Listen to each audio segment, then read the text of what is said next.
ఈ mutton strips మీరు కావాలంటే దీన్ని చికెన్తో కూడా చేసుకోవచ్చు. ఎంతో పర్ఫెక్ట్గా చక్కగా రెడీ అయిపోయింది. అయితే ఇది కొంచెం ఎక్కువగా క్రిస్పీ ఉంది, మరి కొంచెం తక్కువగా దీన్ని ఫ్రై చేసుకుంటాను.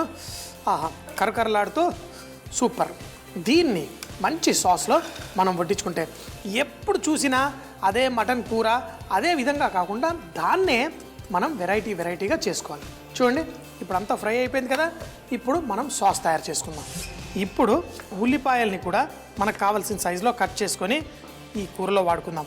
అయితే ఇది డ్రైగా క్రిస్పీగా ఉంటేనే చాలా బాగుంటుంది. చాలు, క్యారెట్, క్యాప్సికము, ఉల్లిపాయ అన్నీ వేసేసుకున్నాను. ఇందులో మనం సాస్ తయారు చేయడానికి మనం ఎప్పుడైనా కానీ స్టాక్ వాడుతూ ఉంటాం. ఆ స్టాక్ వాడి మనం గ్రేవీలా చేసుకుంటాం. అల్లం జ్యూసు, అలాగే తేనె, మిరియాల పొడి, నిమ్మకాయ రసం అన్నీ వేసి తయారు చేసుకుందాం. ముందుగా కొంచెం అంత నూనె మనం తీసుకొని దీంట్లో మన కూరగాయలన్నీ వేసి చేసుకుందాం.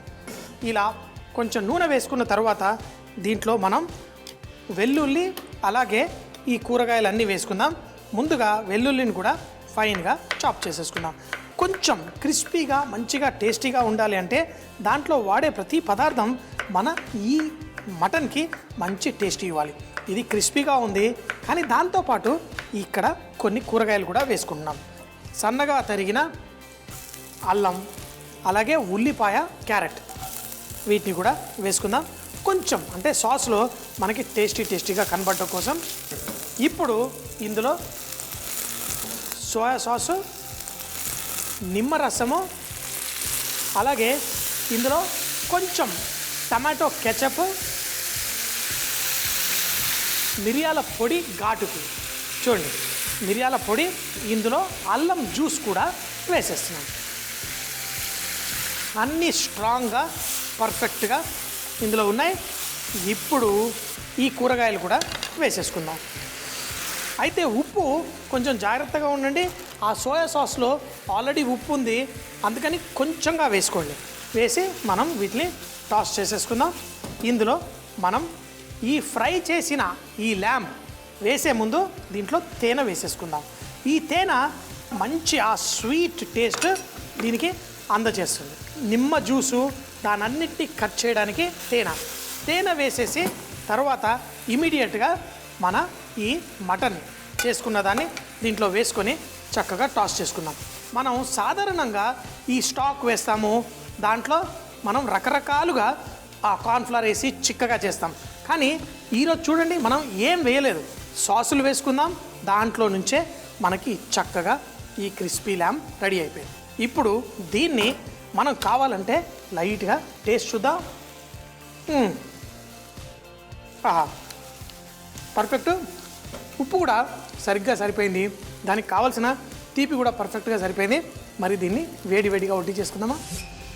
అమెరికాలో అక్కడ ఇక్కడ నేను తిన్నప్పుడు బీఫ్తో ఎక్కువగా చేస్తూ ఉంటారు. దీన్ని మనం చక్కగా ల్యామ్తో చూపించిన విధంగా చేసుకోవచ్చు. కరకరలాడుతూ భలే టేస్టీగా ఉంది. కస్టర్డ్ ఈ పాలల్లో కలిపింది కూడా ఉంది, దీన్ని కూడా వేసుకుందాం. క్యారెట్ అయితే ఇప్పుడు పర్ఫెక్ట్గా కుక్ అయిపోయింది.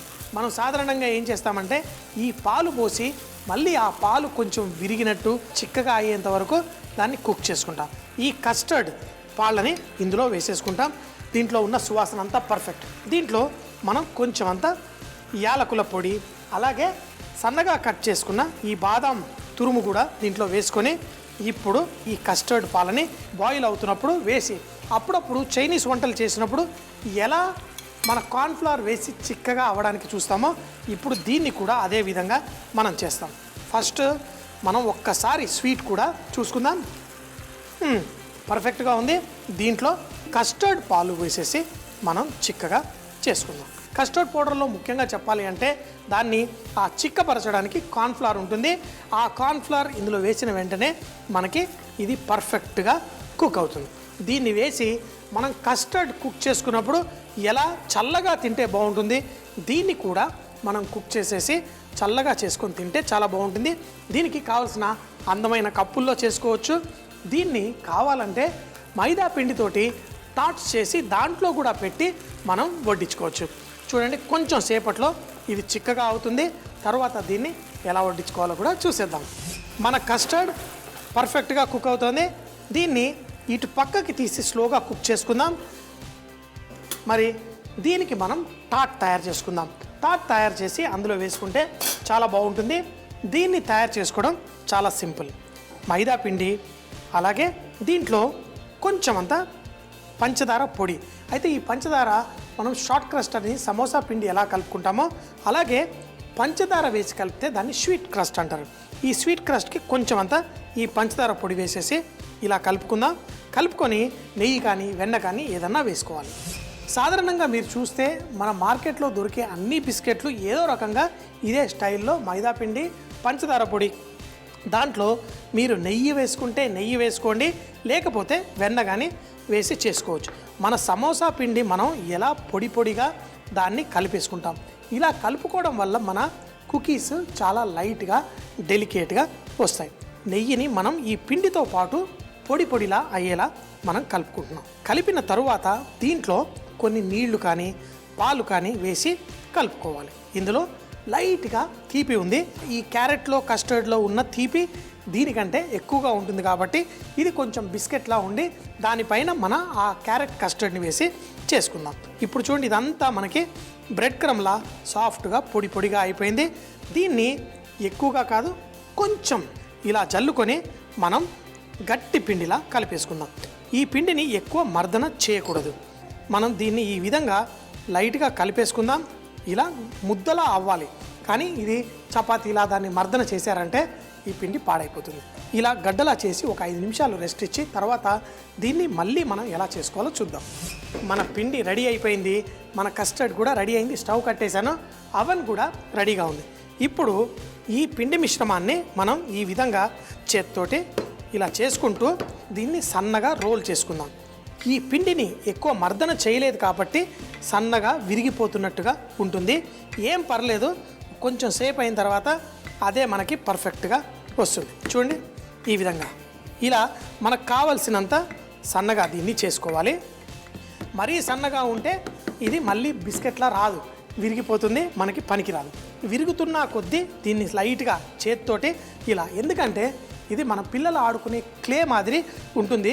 దీన్ని ఇలాగే మనం చేసుకుంటూ తర్వాత దీన్ని మనం చక్కగా ఒక ట్రే ఉంటుంది, ఇందులో మనం పెట్టేసి మనం బేక్ చేసుకోవాలి. దీన్ని కావాలంటే ఈ విధంగా చేసుకొని తర్వాత దీంట్లో ఈ విధంగా కూర్చోపెట్టేసి విరిగిపోయినా ఏం కంగారు పడక్కర్లేదు, అడ్జస్ట్ చేసుకుందాం. చాలా డెలికేట్గా ఉంటుంది కాబట్టి ముక్కల్లా ఉంటే దాన్ని ఈ విధంగా అతికిచ్చేసుకొని దీన్ని తయారు చేసుకుందాం.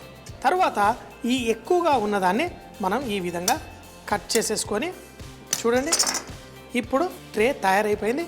దీన్ని మరొక్కసారి మనకి కావలసిన విధంగా దీన్ని అడ్జస్ట్ చేసేసుకుందాం. దీన్ని మనం అవన్లో పెట్టి బేక్ చేసుకుందాం. 180 డిగ్రీ సెంటీగ్రేడ్లో ఒక 15 నిమిషాలు చేసుకుంటే ఇది పర్ఫెక్ట్గా రెడీ అయిపోతుంది. ఇది మంచి బిస్కెట్. దీని లోపల మనం చేసుకున్న ఈ క్యారెట్ కస్టర్డ్ ఏదైతే ఉందో దీంట్లో వేసేసుకుందాం. అయితే దీన్ని మరికొంచెం సేపు మనం బేక్ చేయొచ్చు, లేకపోతే ఇది చక్కగా బిస్కెట్లా అయిపోయింది.